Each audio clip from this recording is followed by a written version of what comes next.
बोलिए गणेश भगवान की, बोलो लक्ष्मी नारायण भगवान की, बोलिए शंकर भगवान की, सियावर रामचंद्र भगवान की, पवन सुत हनुमान की, ठाकुर जी महाराज की, शालिग्राम भगवान की, तुलसा मैया की, गंगा मैया की, कार्तिक महात्म की, जयकारा शेरा वालिदा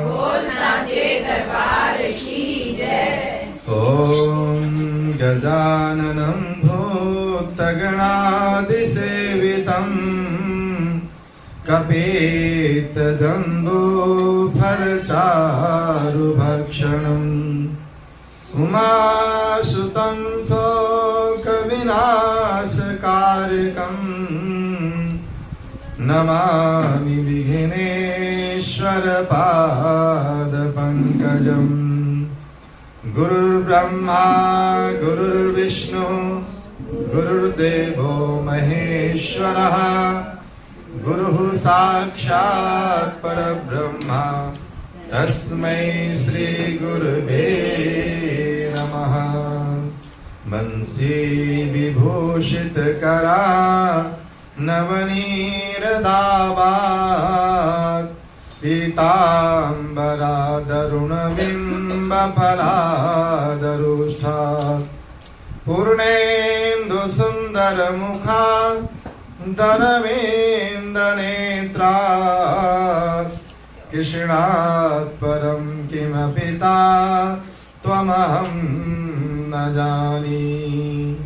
करारविन्दे न पदारविन्दम्, मुखारविन्दे विनिवेशयन्त्रम्, बटस्य पत्रस्य पुटे शयानम्, बालं मुकुन्दं मनसा स्मरामि। लोकाभिरामं रणरङ्गधीरं, राजीवनेत्रं रघुवंशनाथं, कारुण्यरूपं करुणाकरन्तं, श्रीरामचन्द्रं शरणं प्रपद्ये। श्रीरामचन्द्रं शरणं प्रपद्ये। गंगातरंगरमणी यजटाकलापं, गौरी निरन्तर विभूषितवामभागम्, नारायण प्रियमनङ्गमदापहारम्, वाराणसीं पुरपतिं भज विश्वनाथम्, वाराणसीं पुरपतिं भज विश्वनाथम्। नमस्तेस्तु महामाये, श्रीपीठे सुरपूजिते, शंख चक्र गदा हस्ते, महालक्ष्मी नमोस्तुते, महालक्ष्मी। बोलिए लक्ष्मी नारायण भगवान की, बोलिए शंकर भगवान की, ठाकुर जी महाराज की, शालिग्राम भगवान की, तुलसा मैया की, गंगा मैया की, कार्तिक महात्म की, जयकारा शेरा वालिदा।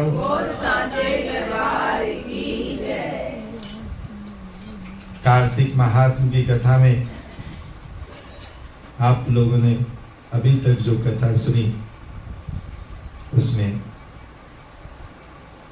जालंधर का दूत भगवान शंकर के पास पहुंचता है और जैसे तैसे बड़ी मुश्किल से भगवान भोलेनाथ की कृपा से उसके प्राणों की रक्षा होती है। ये प्रसंग सुनकर महाराजा पृथु देवर्षि नारद से प्रश्न करते हैं कि हे देवर्षि, आपने तो भोलेनाथ की ये बड़ी विचित्र कथा सुनाई, अब आप कृपा करके हमें ये बताइए कि उसके उपरांत क्या हुआ। सब देवर्षि नारद कहते हैं कि राहु के प्राणों की रक्षा हुई तो वो बड़ा प्रसन्न हुआ और भयभीत मुद्रा में जैसे तैसे जालंधर के पास आया और वहां पर जो जो घटनाएं जैसी घटित हुई थी उनको उसने वैसे ही सुना दिया। जालंधर को ऐसी उम्मीद नहीं थी कि ऐसा होगा। उसे तो यही था कि मैं जैसा चाहूंगा वैसा ही होगा, क्योंकि उसे अपने ऊपर इतना अभिमान था। उसे पता था कि मेरा नाम इतना है, मैं जैसा जिसके साथ व्यवहार करना चाहूं वो कर सकता हूं, सब मेरे अधीन हैं अथवा मेरी आज्ञा का अनुपालन करेंगे। लेकिन जब इसे ये समाचार प्राप्त हुआ तो ये सुनकर वो बड़ा क्रुद्ध हो गया। उसे अपना अपमान महसूस हुआ कि कोई कैसे मेरी आज्ञा की अवहेलना कर सकता है, तो अब मैं उसे दंडित करूंगा। और इस भाव से उसने अपनी सेना एकत्रित की। शुंभ निशुंभ काल नेमि आदि जितने भी बड़े बड़े राक्षस गण थे सभी को उसने बुलाया और सबको बुलाकर उसने कहा कि हमें कैलाश पे आक्रमण करना है और मेरी ये इच्छा है कि उनके पास जो सर्वांग सुंदरी स्त्री है मैं उन्हें अपने पास लेके आऊं। सारे दैत्यों के समूह को लेकर जालंधर कैलाश पर्वत की ओर प्रस्थान करते हैं। इधर ये सब देखकर देवता लोग बड़े विचलित होते हैं, देवता लोग बड़े परेशान होते हैं और सीधे भगवान भोलेनाथ की शरण में जाते हैं और भोलेनाथ से कहते हैं, प्रभु त्राहि माम शरणागतम, हम आपकी शरण में आए हैं, हे प्रभु हमारी रक्षा कीजिए। भोलेनाथ जी कहते हैं, देवताओं क्या बात है? तब वो कहते हैं, प्रभु जालंधर आपके ओर ही आ रहा है अपनी भारी विशाल सेना लेकर।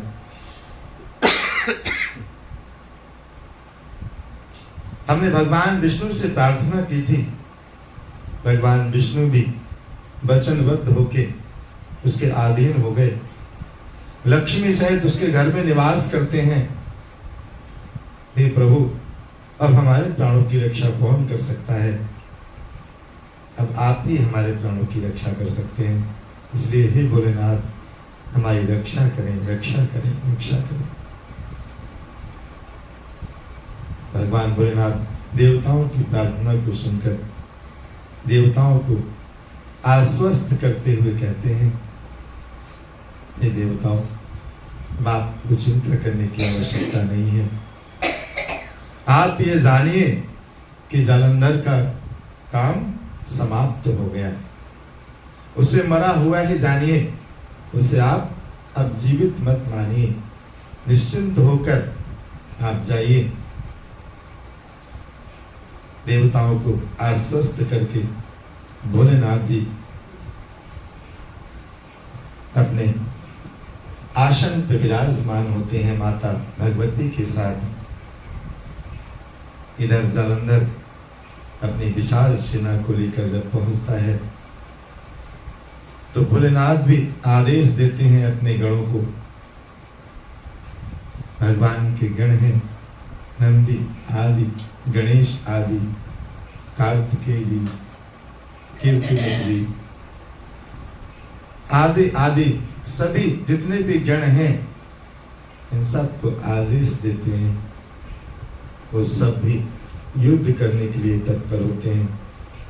भगवान के भी जो गण हैं उसमें भूत प्रेत पिशाच सब आते हैं। भोलेनाथ के गणों में भगवान का विवाह जब हो रहा था तब शिव जी की बारात कैसे निकलती है? शिव जी की बारात में जो है भूत प्रेत पिशाच सब जाते हैं। और जब भूत प्रेत पिशाच सब जाने लगते हैं तो भगवान श्री नारायण कहते हैं ऐसा कीजिए कि सब लोग अपने अपने ग्रुप में हो जाइए। सब लोग अपने अपने ग्रुप में हो जाइए।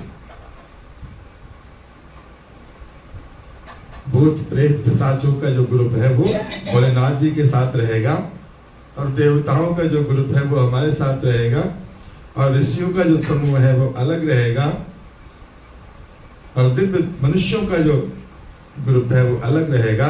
तो सब लोग अलग अलग ग्रुप में होके चलिए, जिससे कि सब लोग देखेंगे तो लगेगा कि हाँ बारात जो है अलग अलग प्रकार के रंग ढंगों की है। सब लोग सम्मिलित रहेंगे तो आनंद नहीं रहेगा।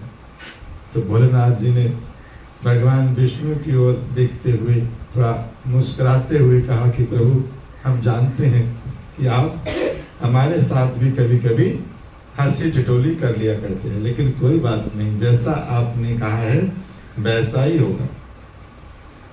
तो भगवान भोलेनाथ की बारात थी और भगवान भोलेनाथ बारात में सबसे पीछे वाले ग्रुप में थे।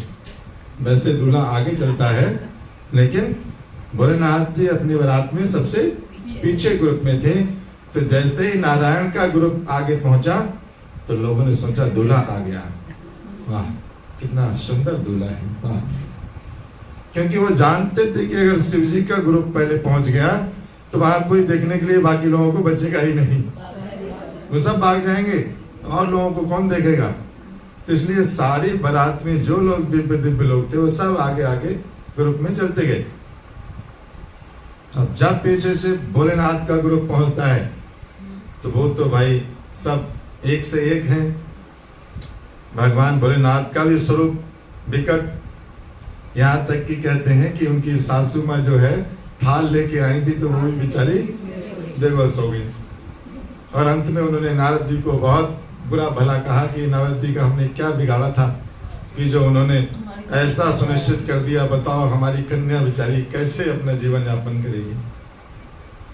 तो भोलेनाथ की बारात की जो व्याख्यान है बड़ा विस्तृत है और बड़ा आनंददायक है। लेकिन वही पार्वती जी की माता जी जो हैं वो बाद में बड़ी खुश हो जाती हैं जब उनको ज्ञान कराया जाता है कि तुम क्या सोच रही हो, ये साक्षात देवादिदेव महादेव हैं। अरे इनके कृपा दृष्टि प्राप्त होना ही कल्याण का सूचक है। वो तो आप लोगों को अपनी लीला दिखाने के लिए वो ऐसा कर रहे हैं, नहीं तो उनको कहते हैं कौन? कर्पूर गौरम करुणावतारम संसार सारम भुजगेन्द्रहारम सदा वसंतम हृदयारविंदे भवम भवानी सहितम। जिनका कपूर की तरह सुंदर वर्ण है वो हैं भोलेनाथ जी, करुणा के अवतार हैं वो हैं भोलेनाथ जी। तुम कहाँ इतनी परेशान हो? तो भोलेनाथ का स्वरूप तो अलौकिक है, तब उन्हें शांति होती है। तो ऐसे ही भोलेनाथ जो हैं अपने गणों को युद्ध करने के लिए छोड़ देते हैं।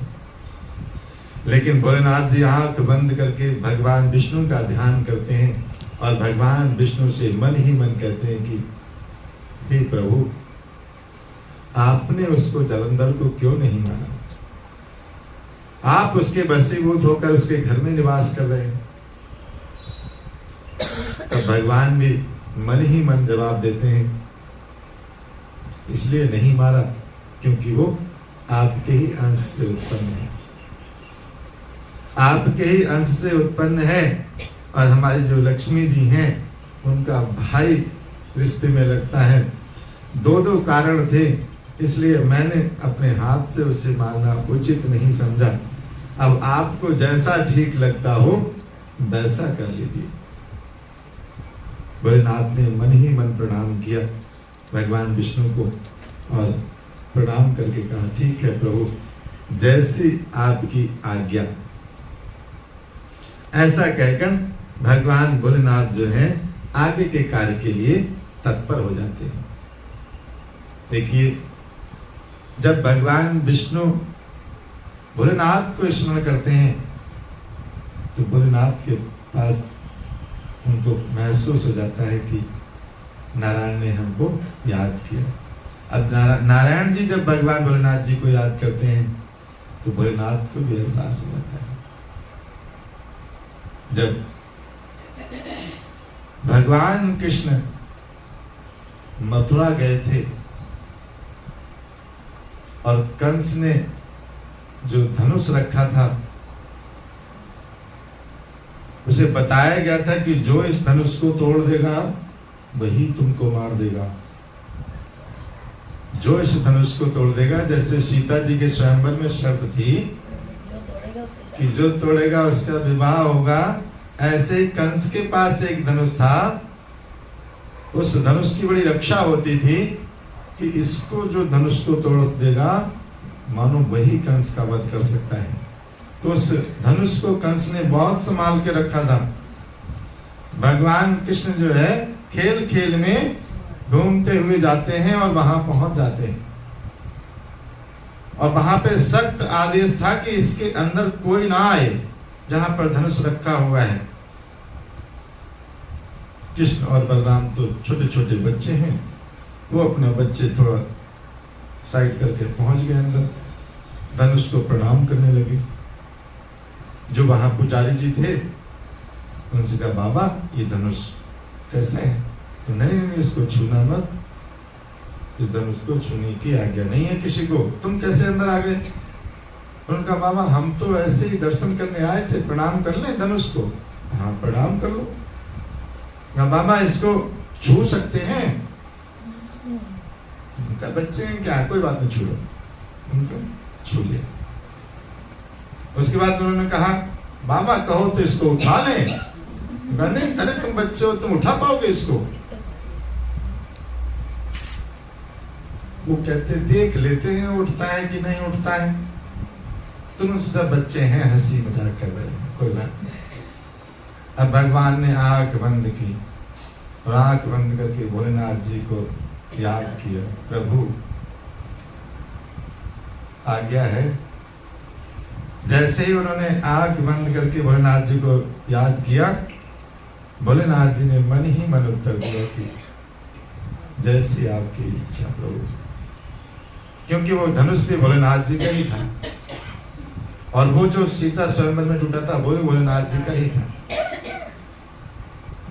तो जब जब भगवान ऐसे स्थितियों में भगवान को प्रणाम करते हैं तो भोलेनाथ जी हमारे उसको तत्काल स्वीकार करते हैं।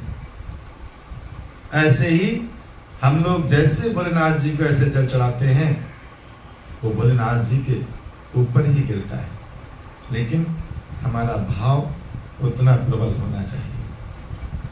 हमारा भाव उतना प्रबल नहीं होता।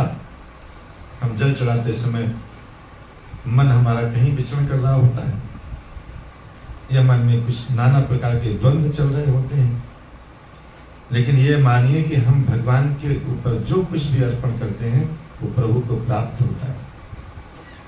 आप उस भाव से भगवान को अर्पण कीजिए जैसे आपने भगवान को टीका लगाया, भगवान के मस्तिष्क पे लगता है सीधे जहां वो बैठे हुए, लेकिन वो तब लगता है जब हमारा मन निर्मल हो और हमारे विचार अच्छे हों और बिल्कुल हम भगवान के ध्यान में मग्न हो। जैसे हम शीशे के सामने खड़े होकर अपने आप को संभालते हैं, जैसे हम अपने भोजन करने से पहले अपने भोजन को देखते हैं कि ठीक है, ऐसे ही जिस दिन पूजा करते समय हमें ये भाव हमारे अंदर उत्पन्न हो जाए कि जो कुछ हम कर रहे हैं वो वास्तविकता में है, तो भगवान उपस्थित होते हैं। और जिन लोगों के मन में ये भाव उत्पन्न हुआ है उनको भगवान ने दर्शन दिए। लेकिन जिनके मन में किंतु परंतु लगा होता है वहां पर बड़ा मुश्किल होता है। एक बहुत मूर्ख सा प्राणी जो अनपढ़ है वो भगवान का सानिध्य प्राप्त करना चाहता है, तो उसे सानिध्य कैसे प्राप्त होगा? तो एक व्यक्ति ने सोचा कि भाई कैसे, अगर किसी को भगवान का सानिध्य प्राप्त करना हो तो कैसे उसको क्या करना चाहिए? उनका गुरु बनाना चाहिए। अगर आप किसी को गुरु बना लो तो आप भगवान का सानिध्य प्राप्त कर सकते हैं। तो गुरु बना लो, तो सोचा गुरु कैसे बना लो, गुरु कौन बनेगा? तो अनपढ़ व्यक्ति है, उसे कुछ नहीं आता है। उसने देखा कि कुछ साधु महात्मा निकल के जा रहे हैं भगवान का भजन करते हुए, उनके चरणों में प्रणाम किया। आप लोग बहुत अच्छा गाते हैं, आपका स्वर सुन के बड़ा आनंद आता है, हम भी ऐसा करना चाहते हैं, हमें कोई उपाय बताइए। तो उनका बेटा, हम तो किसी तीर्थ यात्रा पे जा रहे हैं, समूह में हैं, तुम एक अच्छा गुरु बनाओ। वो कहाँ मिलेंगे? गुरु जी जब प्रभु की कृपा होगी तो मिल जाएंगे। वो बेचारा जो है भगवान का भजन करना नहीं जानता, लेकिन उसे ये विश्वास हो गया कि गुरु जी मिलेंगे तो कल्याण हो जाएगा। एक दिन उसे एक महात्मा जी मिले, उनको प्रणाम करके उसने कहा कि आप हमारे गुरु बन जाएंगे। उनका ठीक है, गुरु मंत्र उसको दिया। तो उनका इतना बड़ा गुरु मंत्र आपने दिया है, मैं अनपढ़ व्यक्ति हूँ, मैं इसको नहीं कर पाऊंगा। आपने कहा सुबह 4 बजे उठो, ये माला जपो, ये करो, वो करो, ये सब मेरे से नहीं होगा, मैं तो अनपढ़ गंवार व्यक्ति हूँ, मैं कुछ नहीं कर सकता। अब आप बताइए कि मुझे भगवान जी की प्राप्ति कैसे हो सकती है? उसने कहा कि तुम ऐसा करो, सिर्फ जब आप भोजन करो तो उसके पहले भगवान को खिला के करो। जो भी चीज खाओ भगवान को खिला के खाओ तो आपका कल्याण होगा। हम लोग भी खिलाते हैं भगवान जी को, लेकिन उसको लगा कि अब आज से जो कुछ खिलाना है वो भगवान को खिला के ही खाना है, उनको खिलाए बिना नहीं खाना है, हमारे गुरु जी ने कहा। तो अब गुरु उसने बनाया और गुरु के चरणों में इतनी बड़ी आस्था, अगले ही दिन उसने भगवान को भोग जो भोजन आया था खिलाया। भगवान जी कहाँ खाए? तो उसने सोचा कि इसका मतलब गुरु जी के बुलाने पे ही आते होंगे, और हम तो अनपढ़ आदमी हैं इसलिए आ नहीं रहे। लेकिन गुरु जी ने कहा है कि एक नियम निभाना है, और वो एक सिर्फ यही नियम है कि खिला के खाओ। मंत्र जपता नहीं, मैं कुछ करता नहीं, सारे सब कुछ हटा के एक ही चीज गुरु जी ने कही है करने को, तो ये भी ना करूं तो कैसे काम चलेगा? गुरु जी की आज्ञा की अवहेलना हो जाएगी। इसलिए भगवान नहीं खाएंगे तो मैं भी नहीं खाऊंगा। अब नहीं खाया उसने, दूसरे दिन भी नहीं खाया, तीसरे दिन भी नहीं खाया। ऐसे करते करते काफी दिन हो गए, भगवान जी आ नहीं रहे और वो खा नहीं रहा है। लेकिन उसने कहा कि चाहे मेरे प्राण चले जाएं, अब भगवान जी नहीं आएंगे तो मैं खाऊंगा नहीं, क्योंकि गुरु जी ने एक ही बात रखी है बस। अब देखिए उस व्यक्ति की, उसके मन में अब कुछ नहीं है, उसके मन में सिर्फ इतना ही है कि गुरु जी ने बोला है खिला के खाना है, अब ये नहीं खाएंगे तो मैं भी नहीं खाऊंगा। गुरु जी भगवान के दर्शन साक्षात्कार नहीं कर पा रहे। गुरु जी ने जो कहा है उस पे गुरु जी को भरोसा नहीं है। गुरु जी हम लोगों की तरह है कि बस रख दिया और बढ़िया खा लिया। लेकिन वो जिसको बताया है उसके मन में यह भाव है कि मैं अनपढ़ हूं, गंवार हूं, मुझे कुछ आता नहीं है, इसलिए मेरे बुलाने पे ये आ नहीं रहे हैं। गुरु जी रोज खिलाते होंगे इनको, सभी खाते होंगे। अब अगर मैं खा लेता हूं तो गुरु जी की आज्ञा की अवहेलना हो जाएगी, अब चाहे कुछ भी हो जाए। अब उस स्थिति में देखिए उस व्यक्ति ने उस भाव की पराकाष्ठा पे पहुंच गया। अब उसे अपने प्राणों का भी मोह नहीं रहा, चाहे निकल जाए कोई बात नहीं। उसकी स्थिति बड़ी खराब हो गई। अब भगवान तो हर क्षण हर पल को देखते हैं। जब लगा कि अब उसके प्राण ही निकल जाएंगे तो भगवान को आना पड़ा। भगवान को आना पड़ा और उसके हाथ की सूखी रोटी चटनी से भगवान ने बैठ के खाई और उसको भी खिलाया। तब उसने भगवान जी से कहा कि पहले ही आ जाती, इतना परेशान कर दिया, बताओ। और वो भक्त ऐसे होते हैं, वो ऐसा भी कह देते हैं कि तुम ये 4 ही रोटी हैं, पूरी मत खा जाना, मैं भी इतने दिनों से भूखा हूं। तो अब वो चीज ऐसी हो गई कि जैसे हम लोग आपस में बात करते हैं, और जब आपस में हम लोग बात करते हैं और वैसे ही हम भगवान से हो जाएंगे तो भगवान ऐसे बैठे, भगवान ये बैठे हैं और हमारे साथ हैं सदैव, लेकिन हमारे मन में वो भाव नहीं उत्पन्न हो पाता। तो जब भगवान भोलेनाथ को भगवान विष्णु ने याद किया तो भगवान ने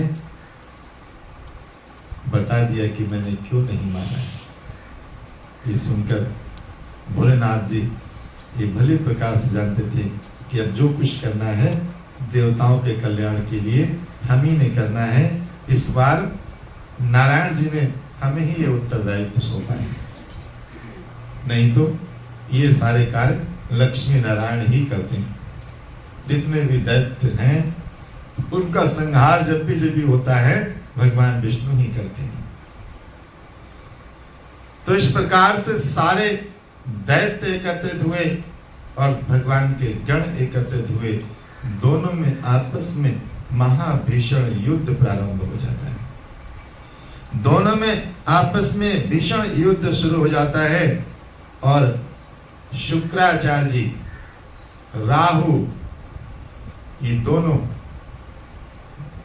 जलंधर की सेना में सबसे आगे दिखाई पड़ते हैं। आगे दिखाई पड़ते हैं शुक्राचार्य जी जिनकी एक आंख है, राहु जिसका सर नहीं है।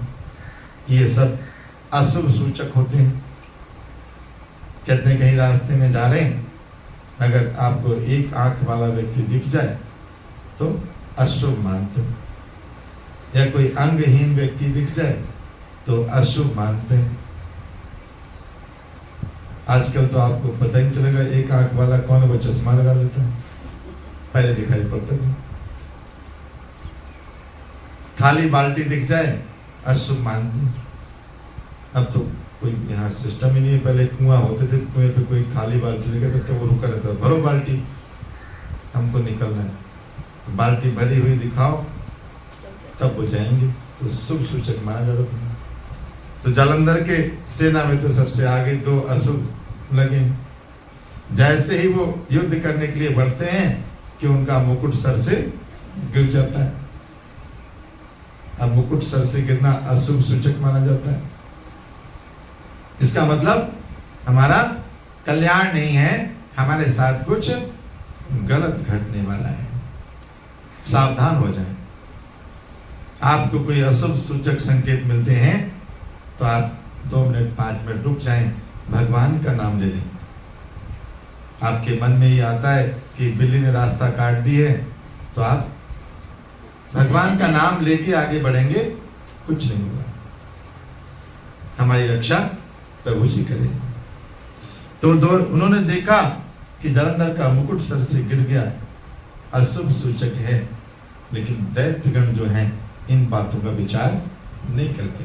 उठाया, फिर से लगा लिया और युद्ध करने के लिए तत्पर हो गए। इधर क्या है कि जब युद्ध होने लगता है तो शुक्राचार्य जी जितने भी दैत्य मरते हैं सबको जला देते हैं, संजीवनी विद्या से उनको जला देते हैं। ये सब देख के भगवान भोलेनाथ को बड़ा गुस्सा आती कि ये शुक्राचार्य जो है, मैंने ही इसको ये विद्या दी है और ये मेरे ही सामने उसका दुरुपयोग कर रहा है। क्योंकि महामृत्युंजय, भगवान का नाम महामृत्युंजय है और वो क्या है? मृत संजीवनी। तो मृत संजीवनी किसकी है? महामृत्युंजय भगवान की। उन्होंने ही उनको आशीर्वाद दिया कि जाओ, मैं तुम्हें यह आशीर्वाद देता हूं कि ये मृत संजीवनी विद्या का कि तुम किसी को भी जिला दोगे। भोलेनाथ ने कहा मैंने ही किया है और मेरे ही सामने ये इसका गलत उपयोग कर रहा है। जितनी भी शक्तियां भगवान देते हैं, किसी को भी देते हैं, तो ये कहते हैं कि आप इसका गलत उपयोग ना कीजिएगा।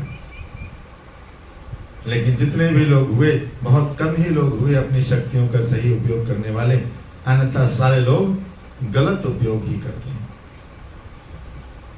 तो जब शुक्राचार्य इस तरह से कर रहे थे तो भगवान भोलेनाथ को क्रोध आ जाता है और भगवान भोलेनाथ के अंदर से एक क्रोध में एक कन्या उत्पन्न होती है, वो बड़ा भीषण होती है और वो शुक्राचार्य के पास गई और शुक्राचार्य को उसने साक्षात सशरीर निगल लिया। अब शुक्राचार्य जी जो है उस कन्या के पेट में पहुंच जाते हैं और वो कन्या युद्ध क्षेत्र से अंतर ध्यान हो जाती है। अब जो दैत्य और देवताओं में युद्ध प्रारंभ होता है तो जितने दैत्य मारे जाते हैं वो सब समाप्त। दैत्यों के सेनापतियों को लगता है कि अब तो हमारी सेना धीरे धीरे समाप्त हो रही है। सेना में बड़ी हलचल मच जाती है, सब लोग इधर उधर भागने लगते हैं। दैत्यों के सेनापति शुंभ निशुंभ आदि अपनी सेनाओं को संगठित करते हैं और संगठित करके भगवान भोलेनाथ के गणों से फिर युद्ध करना प्रारंभ कर देते हैं।